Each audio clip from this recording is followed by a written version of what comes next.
programme.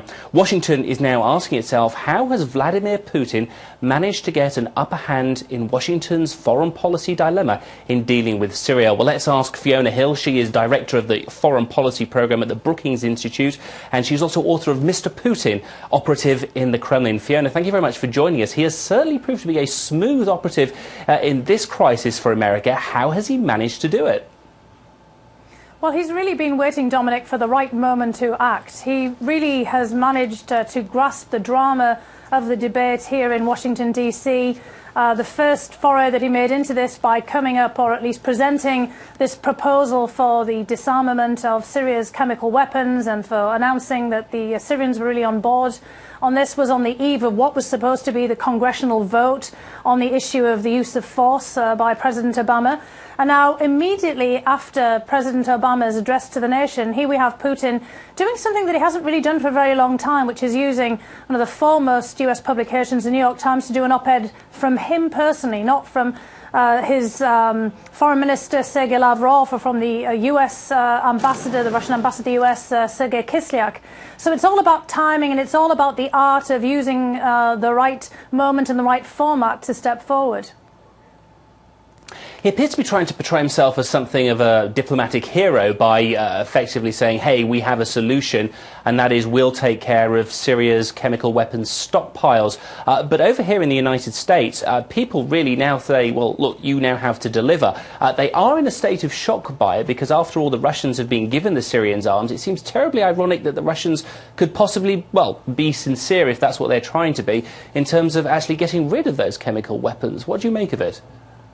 Well, we'll have to make sure. We'll have to really see. The proof is always in the pudding of what happens next in this plan. But there's two important points here. What Putin has always been sincere about, right from the very beginning of the outbreak of the conflict in Syria, is about avoiding, stopping at all costs any kind of international intervention that would basically degrade Assad. And he lays it out why in this op-ed.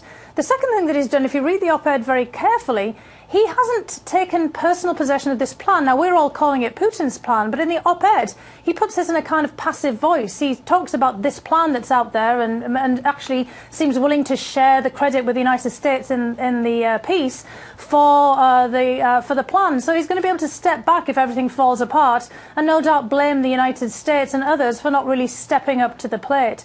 He's kind of laid himself lots of outs where he can now say, well, you know, I provided an opportunity here for trying to get back for peaceful resolution of this situation. And if there is a strike now, well, that's on your heads and on your conscience. There are quite a few outs there, but there's also some very veiled, almost threatening language. Let's just go through some of the quotes from the actual op-ed, one of which is, it's alarming that military intervention in internal conflicts in foreign countries has become commonplace for the United States. Millions around the world increasingly see America not as a model of democracy, but as relying solely on brute force. Here's another one. I'll come to that point in a second. Here's another one. No one wants the United Nations to suffer the fate of the League of Nations, which collapsed because it lacked real leverage. This is possible if influential countries bypass the United Nations and take military action without Security Council authorization. Basically, what he's saying here is, you will be responsible for the collapse, if not of the Security Council, but certainly of the United Nations. Plus, America, you're continuing to be a bully around the world. And you just get there's something sinister about what he might be saying there. There's a sense of veiled threats. Do you agree? Yes, I mean, that's kind of the art of Mr. Putin. It's the iron fist wrapped in what appears at first to be a velvet glove. And he's also been very clever here, as he often proves to be in these kinds of diplomatic and international sparring matches. He turns back the words of others against them. And indeed, even in historical sense, Putin prides himself on having a pretty good grasp of history, hence the reference to the League of Nations that we all know founded, even after it had been proposed by President Woodrow Wilson and those around him, by the inability or the reluctance of the US Congress and the US population as a whole to really embrace this idea. Then he also, in the op-ed, makes a very pointed remark about the United Nations being also the product, though, of the United States, a couple of decades later. Every time he does something like this, there's definitely a veiled threat.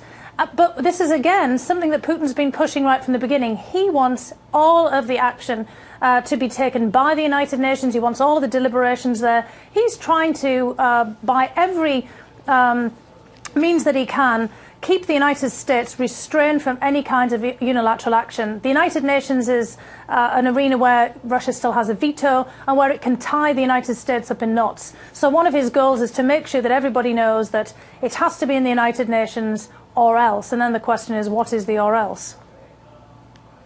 How much does he want the United Nations to do something he may not be able to do himself, which is basically take care of the Iran situation? After all, Iran is the only proxy, meaningful proxy, that Russia actually has in the Middle East. When you compare that with the United States, it's got everyone from Saudi right through to the Gulf countries and some of the smaller countries like Jordan. America has many more allies in the Middle East than arguably Russia has. How much is it a veiled attempt of desperation, really, that he actually needs to make sure the United Nations fix its situation so he keeps his ally Iran?